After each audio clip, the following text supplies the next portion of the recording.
What's going on, everybody? Welcome to episode 4 of the Politely Dangerous podcast. Today, I have multi-platinum, multi-award-winning music producer, songwriter, and all-around just great guy, Angel Lopez. Angel, how you doing tonight, man? My brother, I'm doing wonderful. Man, wow, this is an honor, a privilege to have you here. Every time we link up, man, we have a great talk, so I'm excited to just get into it, man. I know we're going to talk about life, music, just, everything, manifestations, all that kind of stuff. So I kind of introduced you a little bit, but I always allow my guests to introduce themselves as well, however they want to. So go ahead, tell the people who you are, man, what you do. Yeah, man. Angel Lopez. I was raised here in Hilliard, Ohio, on the west side, and I'm a music producer. I get to make music with some friends, and that's really it, man.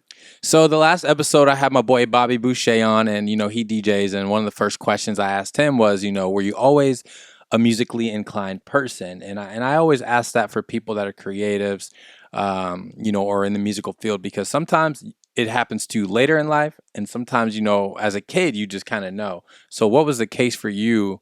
Was it something that when you were younger that you kind of knew? Was it something you picked up in high school? Yeah, I mean, I started playing guitar like when I was I would say like 10 years old. I picked up the guitar. My mom was in a band, and then I was always around music. There was always a guitar in the house. And those are like my early memories. My dad also, he was a singer and played guitar, but I was always just like with a guitar, music. Um, and I kind of figured I had a gift, Yeah.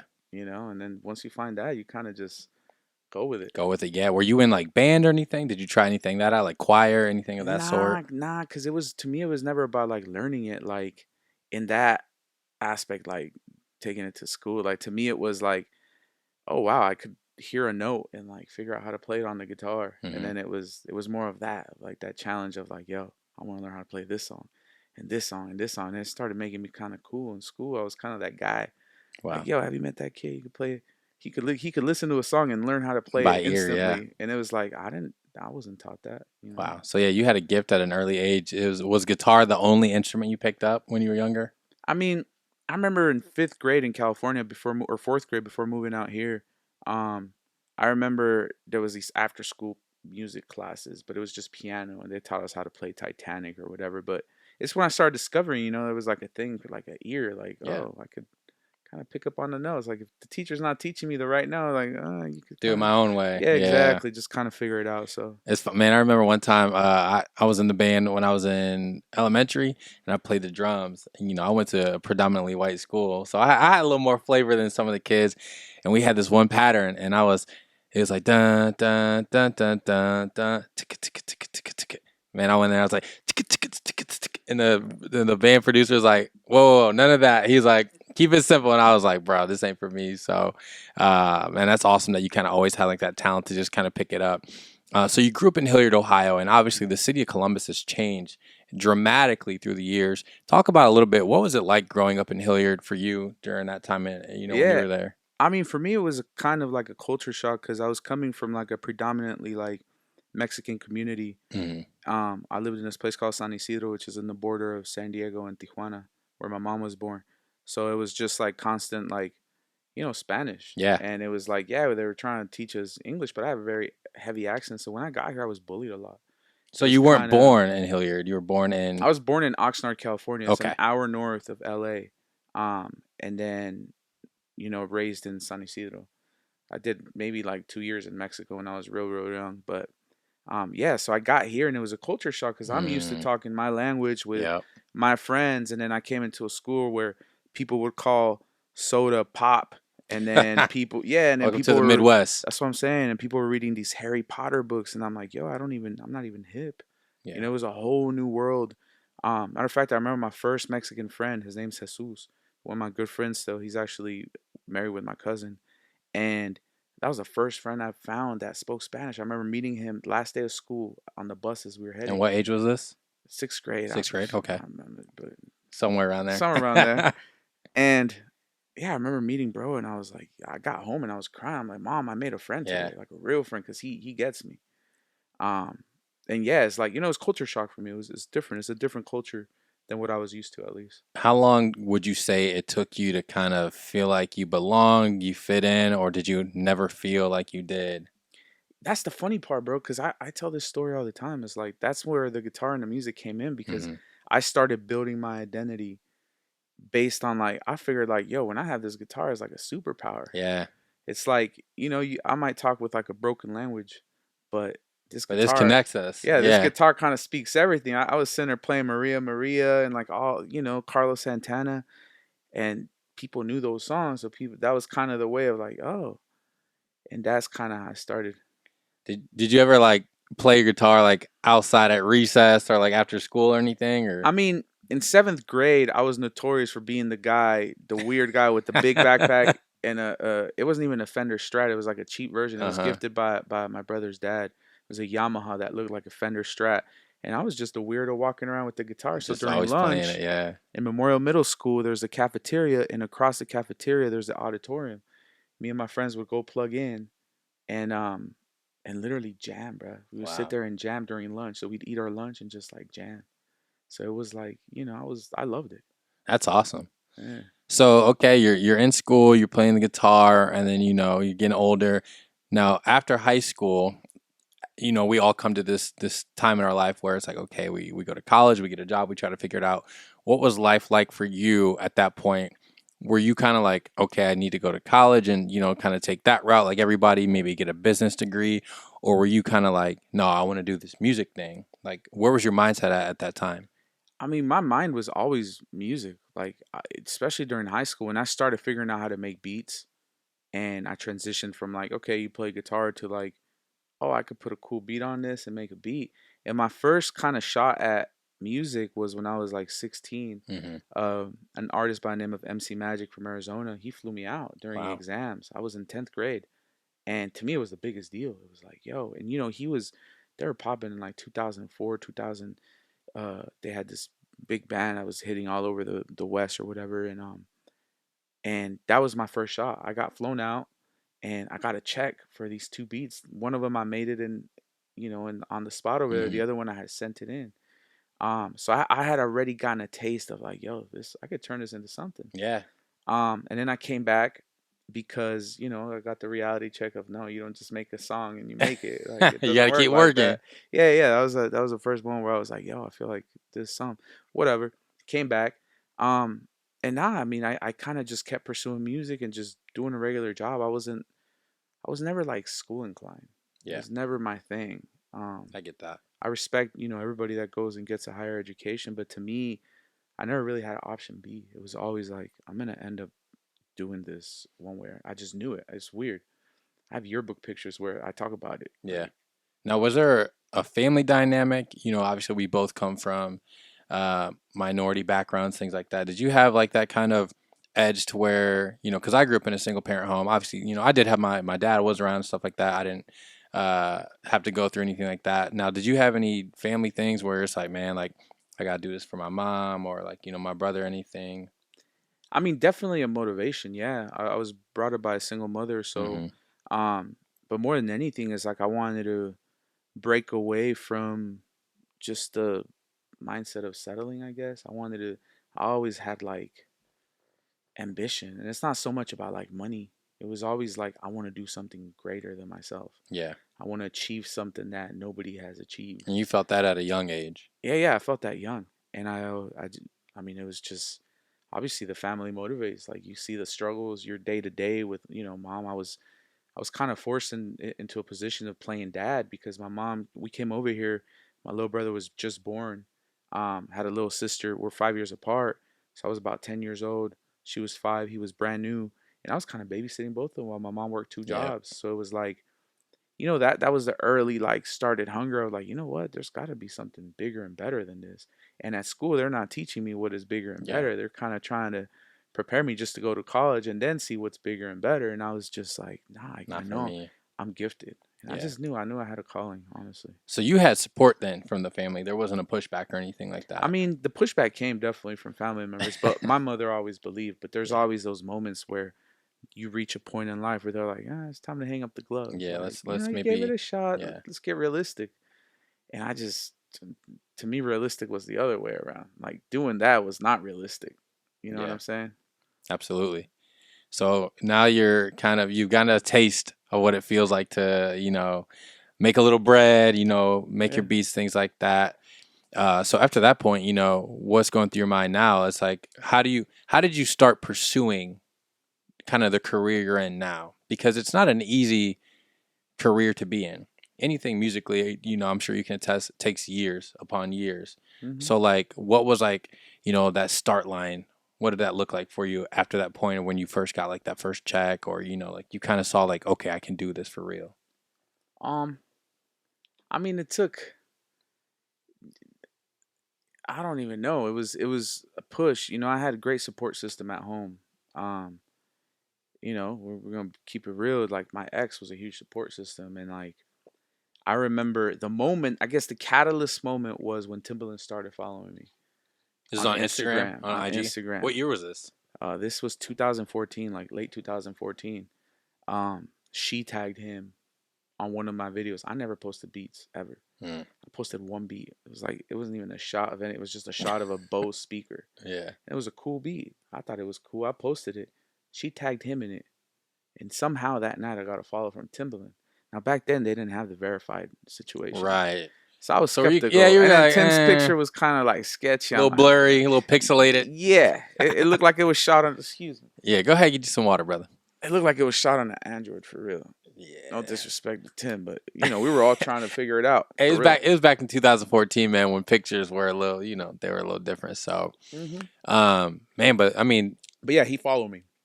When he followed me, I started kind of building a cool relationship with him where I'd message him every day. I'd send him clips, like video clips on the mhm. DMs of new beats that I was making. Now, did he message you first, or you were? Yeah, yeah. He's like, "Yo, you're dope." But you read that and you're like, "Yo, like you don't know who you don't know if you're talking to You're an like, all right, assistant. yeah, You don't know what's going on for real." Um, and that's where the whole situation kind of started making sense. Where it's like, I got his attention. yeah. The community, the production community was starting to like brew up. You had producers like Illmind and just a dope community of producers just starting to like build this culture of sending stuff to each other Hmm. online. Everybody's getting to know who's who. Because at that time, the online world was changing around 2014, 15. Technology every year was Oh advancing, yeah, big and big strides for real. and like producers, I mean, correct me if I'm wrong, were coming out of nowhere. Like Yeah. a lot of people were learning how to make beats, Oh yeah. and in their own way. Yeah. Like there's a whole new lane for a lot of people. So, you had guys like Metro, I think Yeah. around 14, like that, all of them came out. Mustard, Yeah. you That's when know. they had their big moments, man. Yeah, And those were the cats that were inspiring us that were trying to start a like, obviously you had like 40 and Drake's camp doing what they were doing, yeah, and you're just like, yo, I want to do that. for sure. Um, but that was the early beginnings of like, all right, this is like getting serious. Timbaland, I got at least who I thought was Timbaland at the time because I wasn't convinced for real. Yeah, Like I wasn't. I I get was talking that. about this. It's like you don't know who you're talking to, Yeah. and I went from the DMs to like email. He sent me his email, and that's the part that got me when he gave me his email. Um, bro gives me his email. I'm like, there's no way this is your email. I should have guessed this years ago. Like, this is really your email, bro? And I'm like, okay, I'm gonna keep going, whatever. Kept messaging him and blah blah blah. And then 2015, it was like February, I think. The Grammys were on, Hmm. and then he called me. I got a 305 number. He's like, "Yo, it's Timbo," and I'm like, "Am I allowed cussing?" Yeah, absolutely. I was like, "Oh shit." I started hyperventilating. I ran to so my studio was in the laundry closet. Wow. I had a one bedroom apartment with my ex in Galloway, Ohio, and my studio was a tiny little laundry closet, bro. Wow. So I rushed over there and I sat down and I talked to him for like an hour and a half. And we didn't even talk about music. We started talking about God, relationship. We started talking about everything but music. Yeah. And the one words he told me, he's like, "Hey, bro, just stick with me." Yeah. And I he's got like, you. and he said, "Don't worry about money. It's gonna come. I'm gonna show you how to do this." And I'll never forget that conversation because he lived up to the world, like to his word. He lived up to it. Like he literally said, um, like Yeah. just stick to me. Like just he was going through some personal stuff too that I wasn't even aware of. Hmm. But that's exactly the moment where I'm like, all right, it's time to really like Lock in. lock in. So that's I want to ask you that with you saying that. So now, how old are you again at this moment? 34. No, no, sorry. At that moment that you're in the Oh, at story, that moment. Let me see. Jeez, I'm really bad at math, bro. or what That year? was that was 2015, so Okay, that was so 9 years ago. So it puts me at around 24, so 25. I mean, when I was around 24, 25, I mean, I'm gonna keep it honest. Like, I had a lot of great things going for me with DJing, but I was kicking it, making my mistakes. My head was on straight, but it was still swiveled a little bit. You're meeting with one of the biggest producers of our time. You're getting a great opportunity. A lot of 24 to 25-year-olds could easily mess that up. What do you think it was about you at that certain time that allowed you to kind of like reflect and say, man, I got an opportunity? Yeah. I mean, I feel like I had a lot of preparation that on my way on the journey, I never recognized like during. Sometimes like life takes you through a certain process, and in that moment you have no idea what you're doing, Mm-hmm. but you're doing it, but you're being prepped for your moment. You're Right. being prepped. Um and I feel like that's what it was. I had a lot of preparation. I was working in churches, playing in churches. I was doing video with my boy Flick. I was learning all sorts of like things around art and music and even my faith and everything, but it was interactions, it was conversations with certain people, talks of faith that led to this moment where I feel like me and Tim connected on a personal level. So I wasn't just there to like, hey, let me come up on you or not. It was just like it was Yeah. genuine interaction. So it was more than my skill. It was like my people skills and my Yeah. humanity kind of getting me in the door, on a different level. Okay. Now there's a story you've told me once, and if you're allowed to tell it, I hope so. About how you sat and waited for like an hour at a restaurant. Oh no, I waited longer. Okay, Longer. so that's a funny story. We went to Miami. We jumped in a car, and it was my friend Orlando, sister Jazz, their cousin I led, and then my girlfriend at the time, Amira. And we jump in a car. We drive down to Miami, bro. Like we did it in one take. And we're out there, and I hit Timbaland. I was like, we stayed in this Airbnb that was like, now, we didn't have money, bro. Like Yeah. we barely could afford this trip.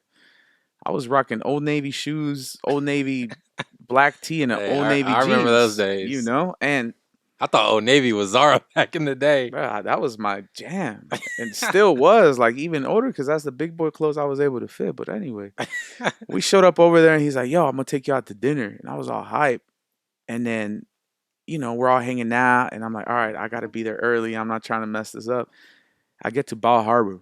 So y'all look this place up. All the designer joints are there. It's a super nice mall. You always got the nice cars lined up. Mm-hmm. Um, really, I feel like the air is well. Back then, I felt like every time I walk by the door, it's like, damn, this air is expensive. Like this AC is, you know what I They might mean? have charged me to breathe. Yeah, exactly. So I showed up. I pull up, and he wasn't showing up. And I want to say it was about 3, 4 hours, bro. So Sheesh. Miami's really hot, and for a big boy like myself, that Yeah, because that heat gets you. you've lost some weight, and we'll get to Yeah, this in a second. But yeah. how many pounds did you lose? I'm 90 down this year. Hey, clap it up for that. That's Thank you, awesome. bro. But go ahead. But yeah, so big boy is hot in Miami. Is like I'm not used to this extra humidity, so I jumped in a restroom, bro, and I was literally chilling in a public restroom at this mall. At least it's a very nice mall, so Yeah. clearly the restrooms were nice, Wow. nice AC, nice clean. And I waited there, bro. Finally, I thought he was gonna be a no show, and Tim showed up.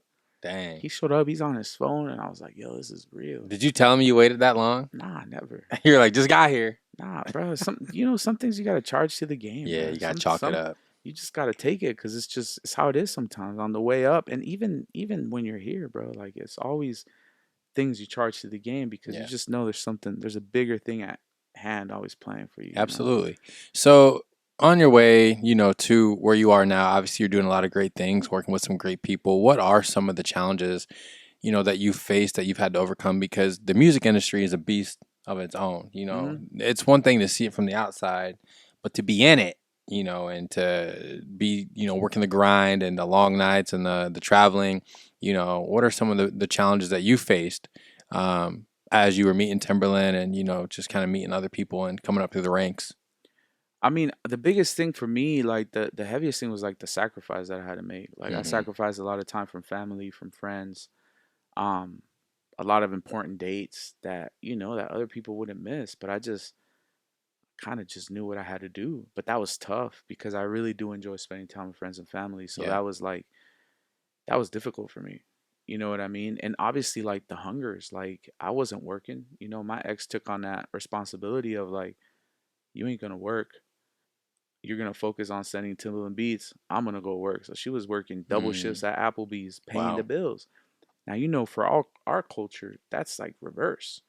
You would never. I Yeah. mean, they were telling me like, "What do you even have for this? Like, what are you doing? Like, give it up. Like, what are you? How are you gonna let your woman blah blah blah blah blah?" And Yeah. it's like, but she believed, I believed. That's all that We mattered. that's all that mattered. All that That's mattered. that little, mustard seed, bro. That sometimes it takes.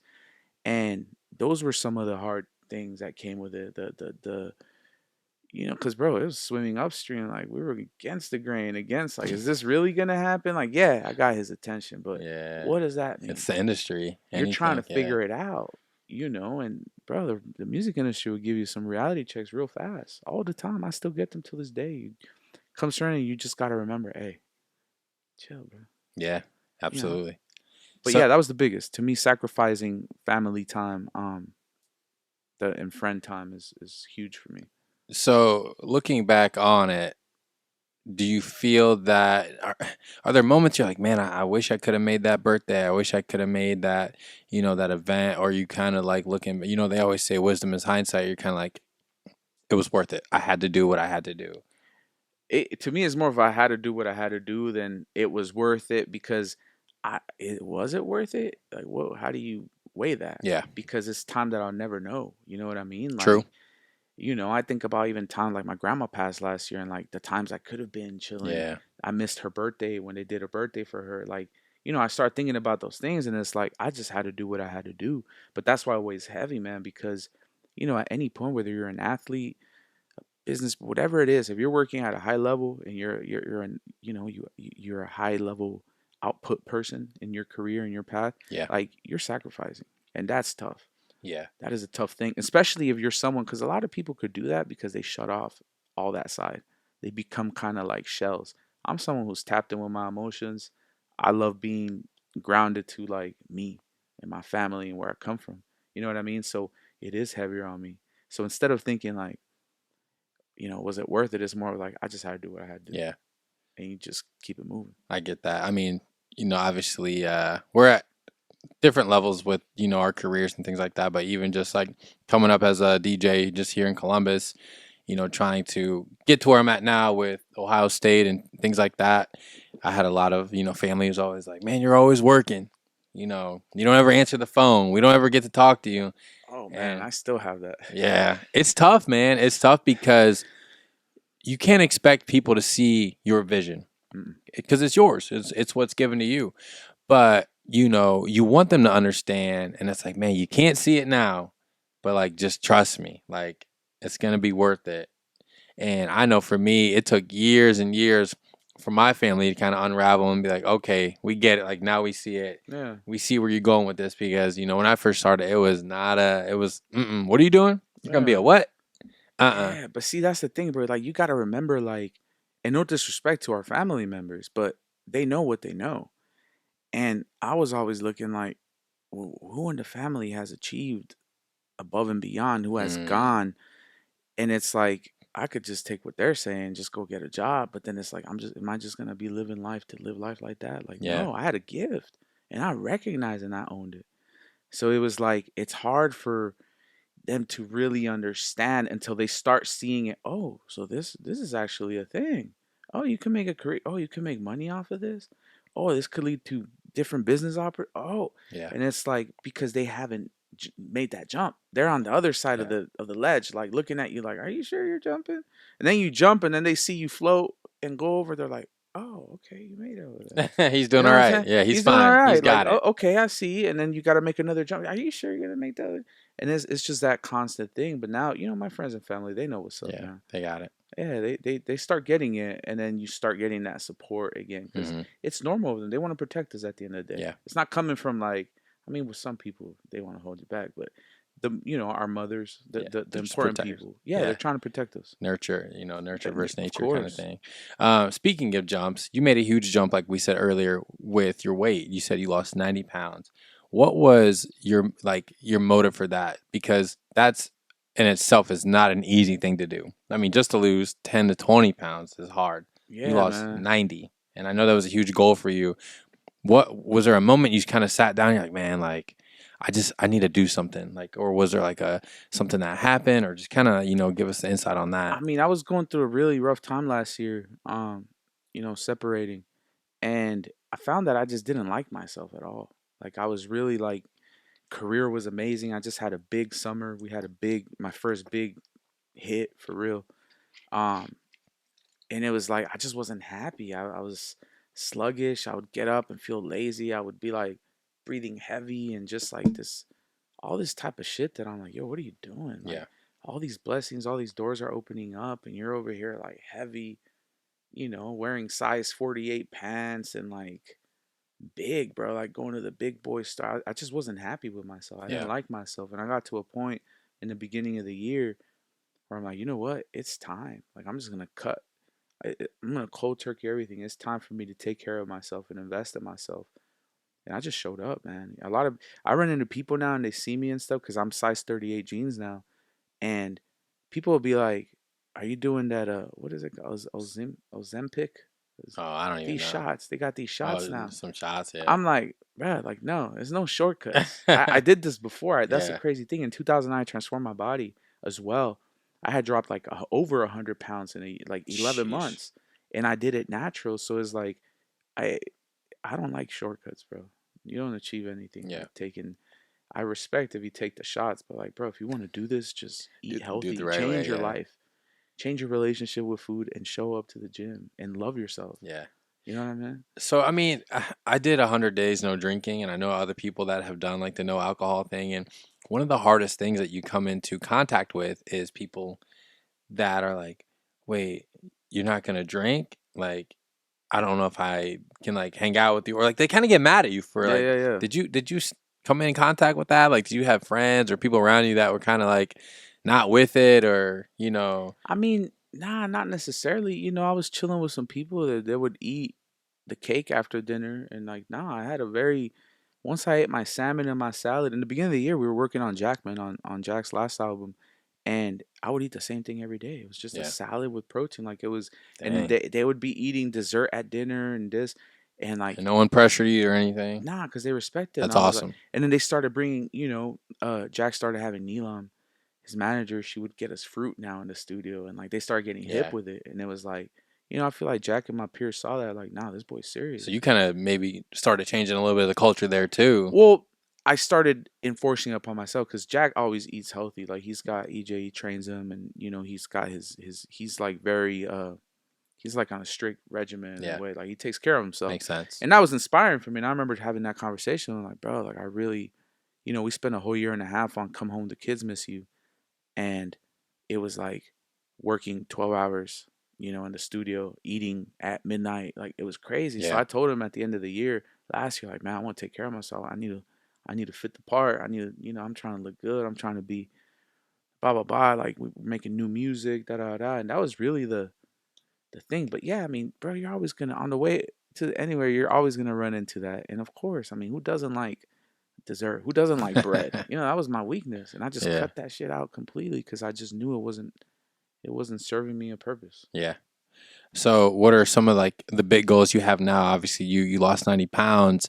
You've won some great awards. You've done some pretty great things that a lot of people it takes them years to even accomplish. And you've kind of done. I don't want to say in a short time. I don't want to discredit your journey or anything, but you're only 34. That's pretty young. What are some goals that you kind of have for yourself right now, whether they're personal or musical or whatever it may be?